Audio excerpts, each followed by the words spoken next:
ngo duhere ku ndege zagaragaye mu gice cya Jordani, mu gihugu cya Jordani, indege ya C-130 ndetse n'indege yitwa C-17A, indege zagaragaye ku butaka bw'igihugu cya Jordani, ndetse zino ndege zitwara ibikoresho cyangwa zikorera imizigo iremereye. Abantu bose kandi kuvuga ati leta z'Ubumwe za Amerika bijyanye n'ibikoresho Qatar iri kugura n'ibikoresho Turukiya iri kugura, Saudi Arabia na Pakistani atari ikintu kiri gutegurwa, kubera ko Turukiya nyuma y'imyaka myinshi basaba indege za F-35 baraguze ubwirinzi bw'ikirere bwa S-400 bw'Uburusiya, ati leta z'Ubumwe za Amerika noneho igiye kubahereza zino ndege za F-35 nubwo basanzwe badahuza na Israel yitambitse uwo mugambi. Ku makuru ari guturuka mu bitangazamakuru bya Turukiya nuko bavuga ko zino ndege bagiye kuzibahereza. Ni mu gihe muri leta z'Ubumwe za Amerika ifite base ikomeye muri Turukiya ndetse afite na n'ikuriya Mizairo. Ubwo twavuga ko leta z'Ubumwe za Amerika iri gupanga iye karita documentary, kubera ko nanone abantu barimo barabihuza bavuga bati se Pakistani kuna ikomeje kwitegura inaronshinga ibikoresho, Qatar ko ari kugura ibikoresho muri leta z'Ubumwe za Amerika, Saudi Arabia gutyo, Turukiya nayo muri ubwo buryo, ati leta z'Ubumwe za Amerika irimo irapanga iyihe karita. Wari barabibona gute documentary? Urakoze cyane Kenny. Amerika n'ubundi icuruza intambara, ishyira abantu muri tension kugira ngo icuruze ibikoresho. F-35 yakoze muri kariya gace barabibonye ko nta kintu yabibamariye mu rugamba rwo gufata Iran no guhindura ubutegetsi. Muri Moscow mu Burusiya nabwo izo F-35 nta kintu byigeze bitanga. Amerika iri kwikuraho ibyo bikoresho ngo igurishe utwo dufaranga tubone dushyire mu banyenganda yongera izamure effort de guerre cyane. Ariko indi version urabona mu karere k'Uburasirazuba bwo hagati niho hantu hibasiwe n'intambara kuva mu kinyejana cya 20 kugeza no kwinjira mu kinyejana cya 21. Intambara yose yinjira.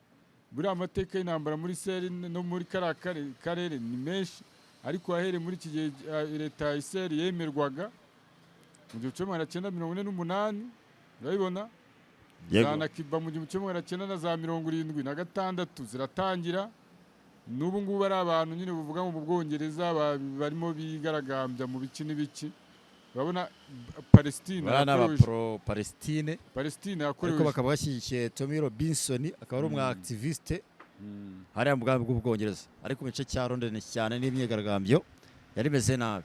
Kenny rero Amerika iramutse itakaje abafatanyabikorwa mu Burasirazuba bwo hagati yabigiye burundu, ariko n'urwara rwo kwishima ntiyarusigarana.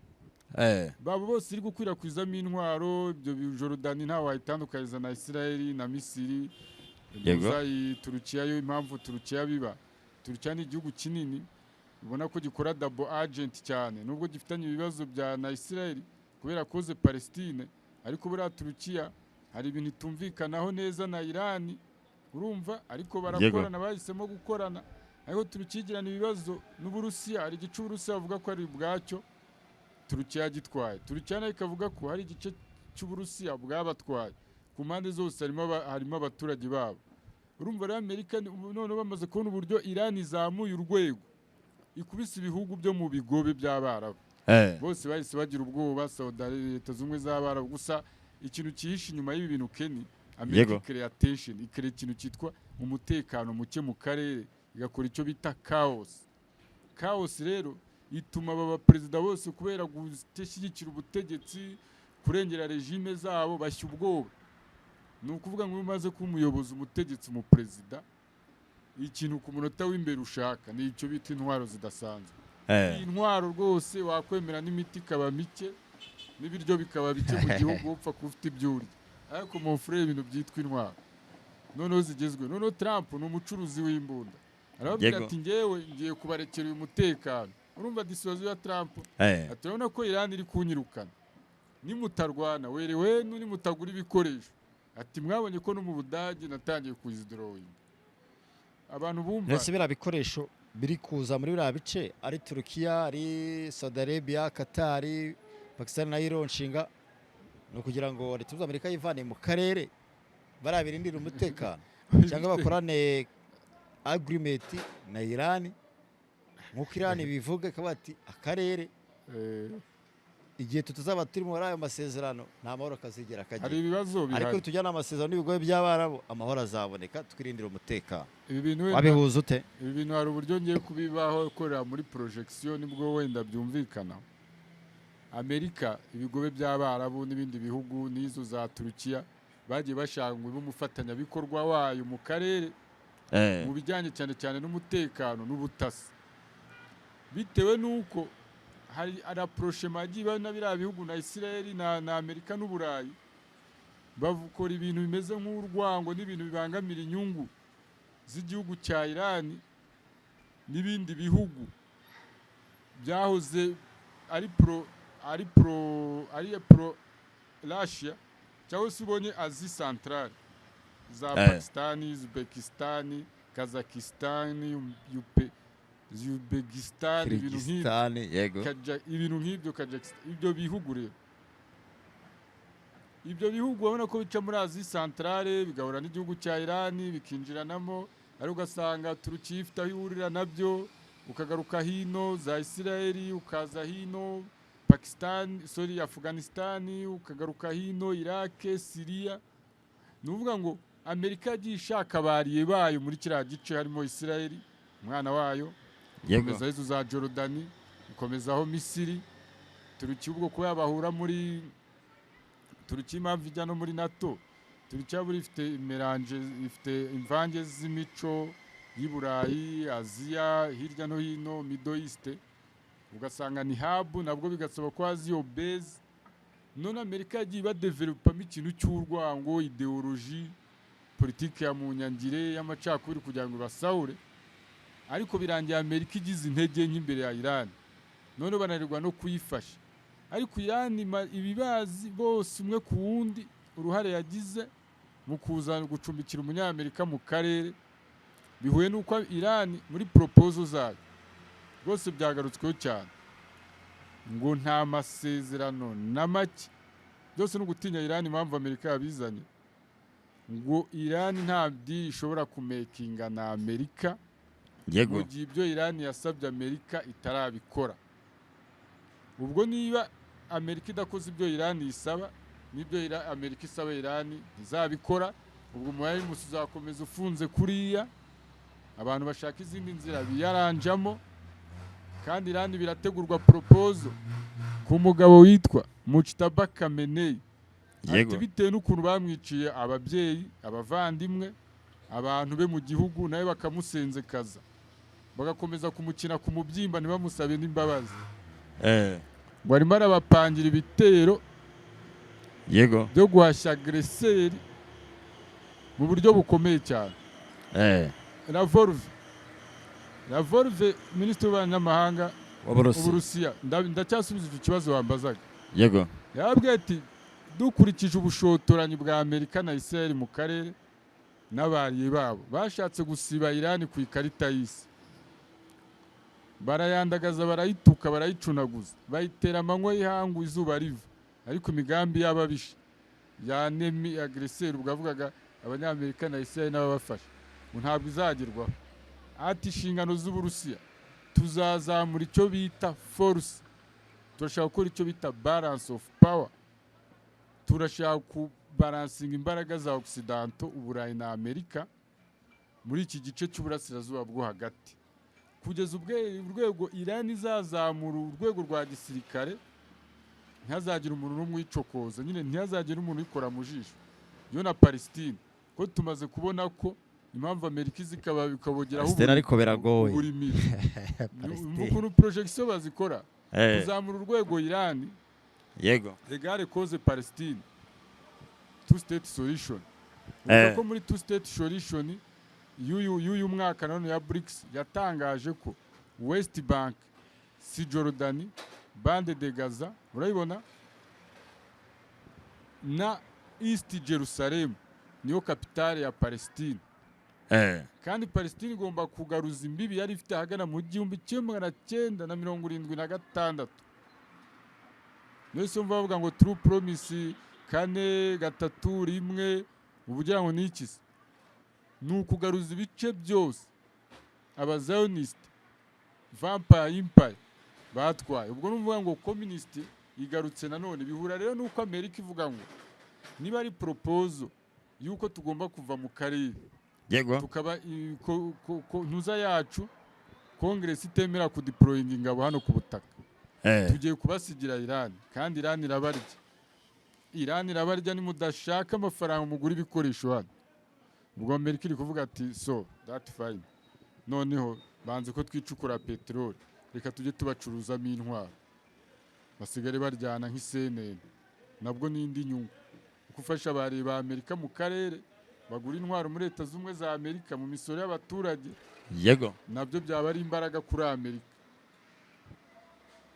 buri umunyabukoroni Ken ubukoroni ni bubi ubukoroni buba mubumara mu mutwe urumva iteka uhora yego ibigobe by'Abarabu byari byaguze ibikoresho nka Saudi Arabia ndetse na Qatar ibikoresho biri mu matiriyoni bagura n'indege zisanzwe za gisivile kigiye Donald Trump yakoze deal ubwo n'umwaka ushize mu mizo ya mbere nko mu kwa kane rwose yakoze deal muri tiriyoni zera kuri 5 ndetse Arab Emirates bashoye muri AI Leta za Amerika gutera igihugu cya Iran banavuga ko Leta za Amerika ifite umugambi wo kugira ngo ari ubwirinzi bw'ikirere n'ibikoresho bari baguze ndavuga barabigo by'amigo by'Abarabu Iran bisenye cyasabone ko badakingiwe bagura ibindi bikoresho ese mu mpamvu y'intambara Leta z'Ubumwe Amerika yarwanye nibivuga ko yarije gutabara ibigobe by'Abarabu kuba yabagurisha ibikoresho byo nibyaba mu mpamvu Leta z'Ubumwe Amerika yari yateye igaba ibitero ku gihugu cya Iran ikaba yaracuruje mu buryo bw'amafaranga amakontrakt babonye mu buryo bwa gucuruza amavuta gaze na petroli no mu buryo bw'ibikoresho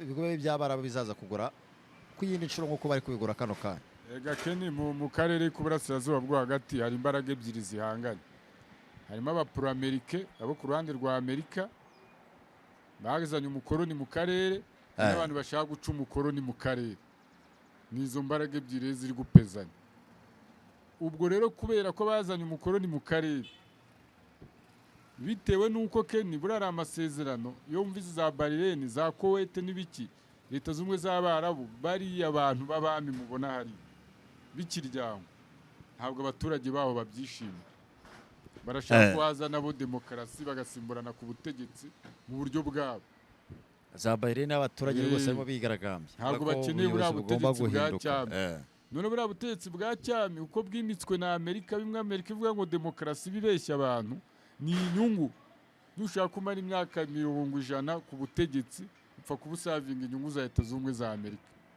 ariko utatiri mu nyungu za Leta z'Ubumwe za Amerika batanya bavuga ngo ni leta y'iterabwoba ngo y'igitugu urumva bashaka narrative uzi ko ageze igihe sinzi filime nabonye niba ari documentaire iri ku gihugu sinyigarukaho cyane muri ibi bya Afrika mu gihugu cya mbere ngo gifite ngo dictatorship iteye ubwoba mu gihugu cya mbere bivuga ngo cya mbere ntabwo ari Iran ubwo ni igihugu Amerika itangiye kugira gute gusiga ibirungo ariko ukibaza Ken isi zajijuka ryari menye narrative za Amerika kuki Amerika ishaka gufata brain z'abantu ku rwego rw'isi ngo kandi bazigiye barabiteguye aya abantu ubwo se basoma iki nuko babonye ko ariko documentary ka kintu kigoye cyane uretse gatoya Amerika ifite abariye babo mu karere bayizana kugira ngo n'ibikoresho badatakaza ubutegetsi mon frère ubu ngubu ikintu kiraje ishinga abantu ba president bano bayobozi aba bami hirya no hino ku isi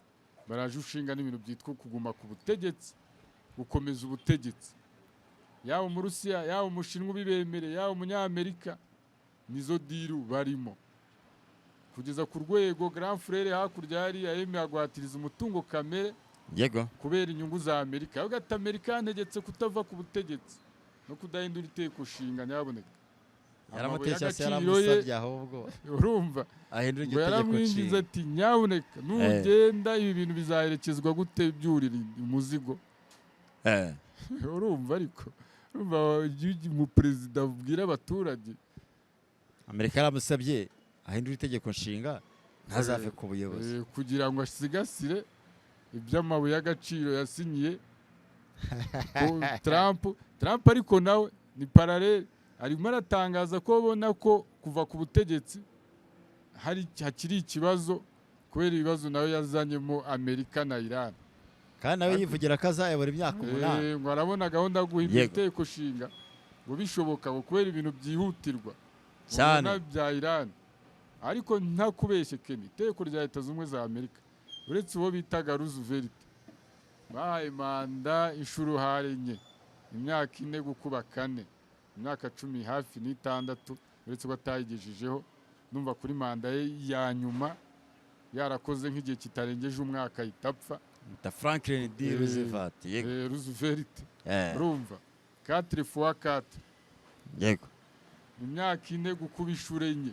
Donald Trump arashaka kujya mu mateka, arashaka kwandikwa, arashaka kuba umuperezida wakoze ibintu bidasanzwe. Leta Zunze Ubumwe za Amerika banza icyo rivuga. Yego.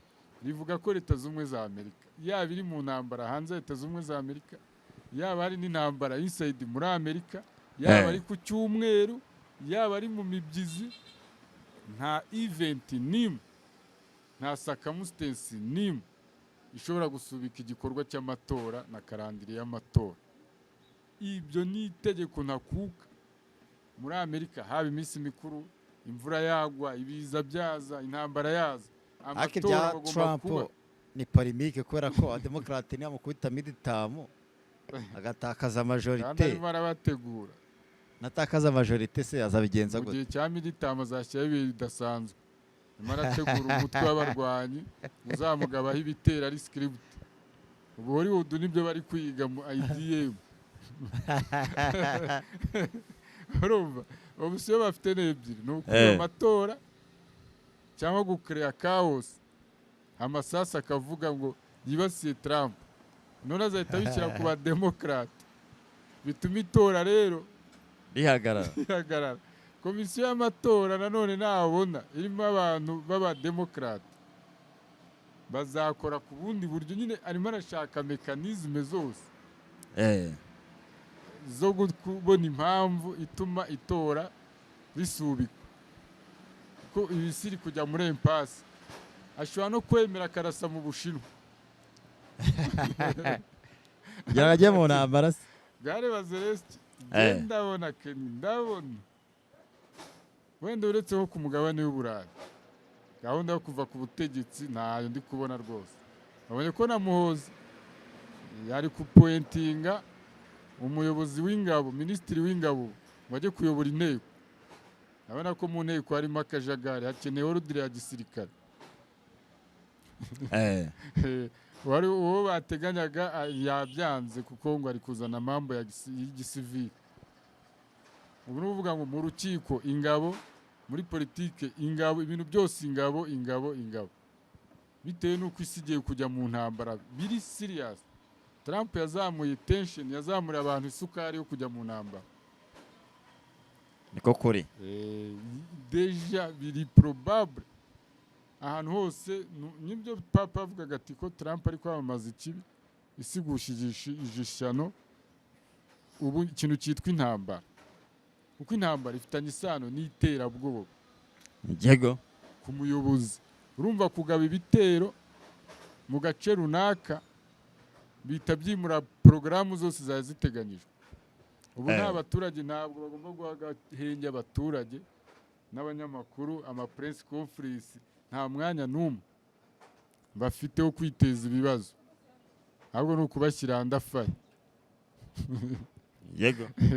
So ibyo bintu byose reke ni murasirazuba bwo hagati, kubera ko communist hari ikintu kiri kwiyubakwa gikomeye cyane. Ikintu bacyumve neza. Yego. Global South cyangwa se Sud Global, bino bihugu byinshi ubona Amerika iri muri target yo kurwana nabyo. Byari yubatse mu gisirikare, byagize ama experience yo kurwana, byateguye ibikoresho. Ibyo rero ko ibyo capitaliste occidentaux n'abari babo hirya no hino ku migabane babona ko basigaye, ngo nabo bagiye kureactiva, kurearmement abasirikare n'ibikoresho. Ese kampani zakoraga amamodoka ne bari kuzimura gukora ibikoresho. Ari byo rero byatumye Putin n'abandi bambari n'Ubushinwa bwa ati abo banyagwa mu bamirire kure muhagarike petroli yari kuzabibafashamo. Ubu bagiye no kubloka iby'amabuye y'agaciro nayakorwamo aya madrone. Atanu Trump agiye gukura amabuye muri Kongo muri za Shiri n'ahandi ati mu murasi buzino bumva ngo za koridoro Robito ugiye kumva urusasu rugiye kujya ruhavugira ruca mu gutwi hagiye kuba combat zone ku rwego byibuze muri Amerika azajya hagera nk'ibiri 10 gusa ubu ni blocage ahantu hose ahantu hava peteroli gaze na peteroli ni imirasano ahantu hazajya hava amabuye y'agaciro ni imirasano kugira ngo umugambi uburizwemo ariko nanjye hari uburyo mbona bisa naho bifitemo logique cyane bifitemo ukuri uri umuntu bari gutumiza intwaro zo kwica abantu cyangwa binakoramo intwaro nka Iran urabona ko iri gukora akazi abantu benshi yego Amerika irashaka gusahura nk'uba abanyaburayi bari kuba bamaze kuzuza tank z'indege amavuta n'amato aragenda n'iki Renewable Energy ko bari inyuma gukoresha za hydrogene ko bari inyuma technology bazajya kuyidevelopa Uburayi bwafashwe Amerika yafashwe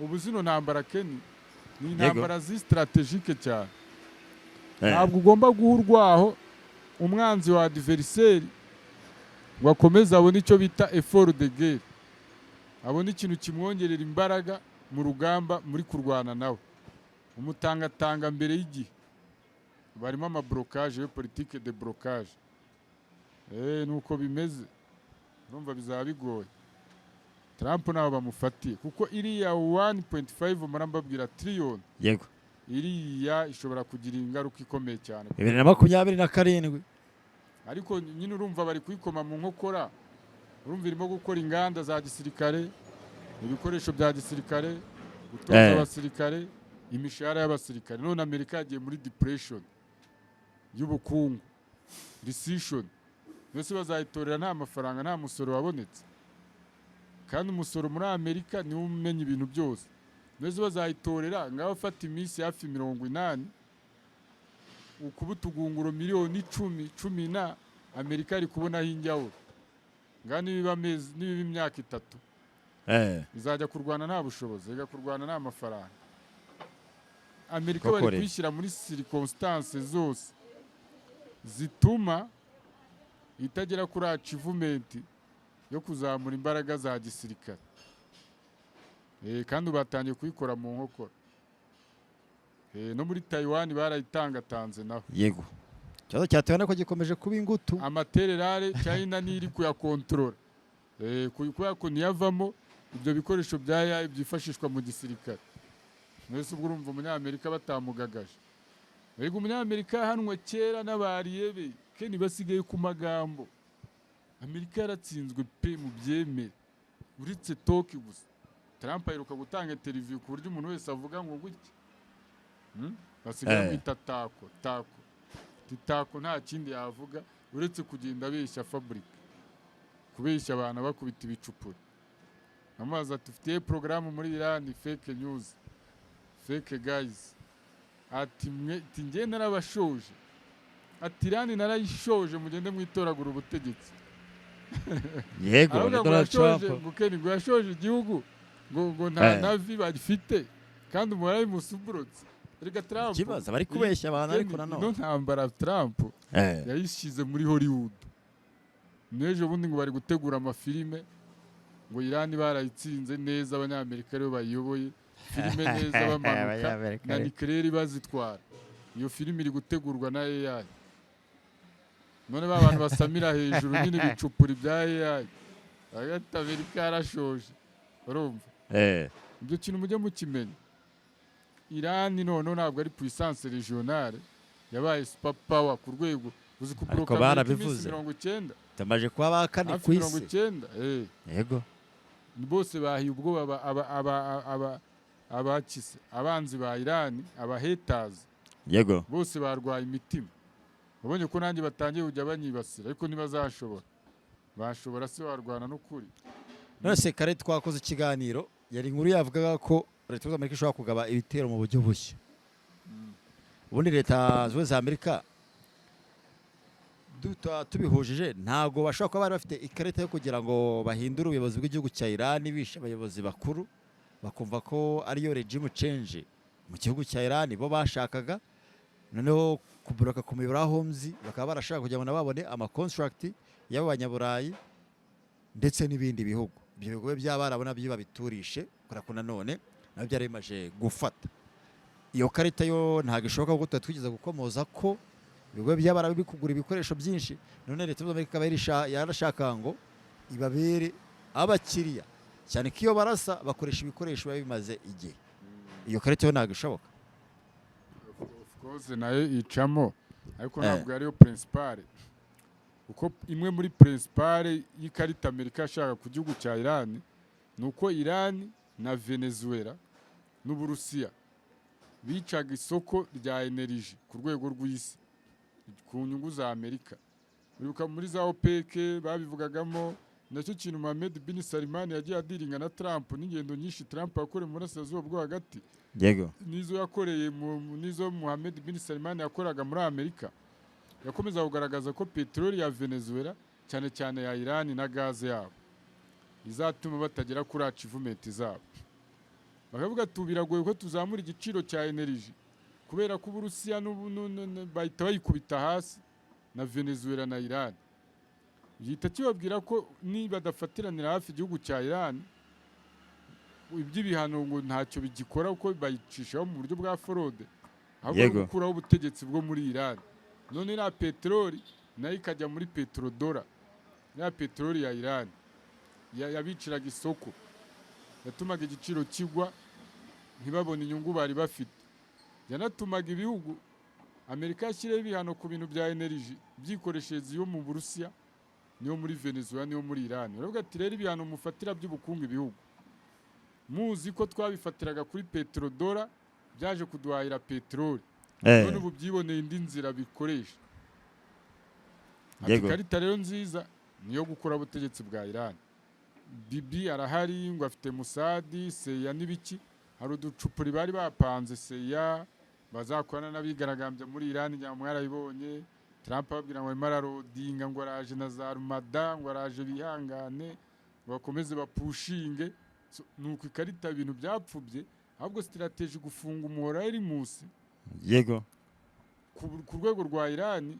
Abantu benshi bo mu nzego z'ubutasi za Leta Zunze za Amerika zagiye zibereka ko gutera igihugu cya Iran babizi ko gikontorora umuhora wa iri musi ariho hantu haca utugunguru miliyoni byibuze 20 ku munsi, kimwe cya gatanu cya energy z'isi cyane cyane z'uburengerazuba na Leta Zunze za Amerika n'abandi babo muri Asie du Sud Pacifique. Yego Japan na Korea y'Amajyepfo kizaba ari igikorwa cyo kwitondera. Bizasaba ko Amerika ifata stoke zihagije za energy, Uburayi bufata zihagije, Asie Pacifique bafata energy zihagije, ku buryo bavuga teske Iran nidufunguraho umuriro ku muriro ari musi ushobora kuzasurvivinga byibuze imyaka 4 cyangwa 10. Ni ibintu byari bigoye ko byasanze Amerika iri muri crise, Uburayi nabwo buri muri crise. Bibi nawe abishaka vuba kugira ngo ikibazo nawe ye kuzakurikiranwa wenyine kubera jenoside yamaze gukora muri Gaza, kandi hari imipango yavugaga ko Bibi rwose nawe bari kumutera bagahita bamwicaza akahita abona ubutabera. Ubwo rero byabaye nk'ibintu bimeze nko gutanguranwa. Birangira Trump yirukanye abajyanama bakomeye mu by'umutekano, mu butasi, politike, diplomasi, abajenera barenga 12 amateka ya Amerika ahita azana abariyo state.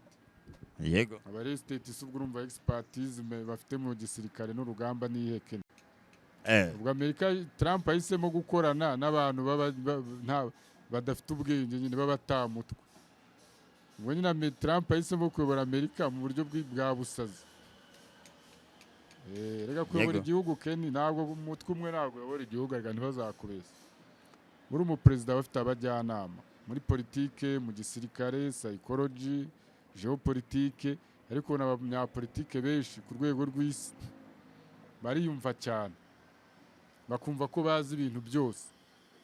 Ntibamenye ko ushobora kuba uyoboye n'umuntu akurusha expertise, ashobora no kugira inama, kugendera mu byubahiro no kwiyemera. You defeat. Ntabwo muri politike habamo repeshage. yego amahirwe ya kabiri abamo ntabwo bikunda nicyo Iran iri kwereka Amerika nta deuxième chance ibaho ubwo nta kuntu batari guprofita Trump n'ubwiyemezi n'ubusazi no gushaka ayo madiri ya peteroli ngo Iran ihita ikora akazi ke ubona ko Trump ntabwo yigeze akonsirita cyane yego turagushimira cyane Doka Metali cyane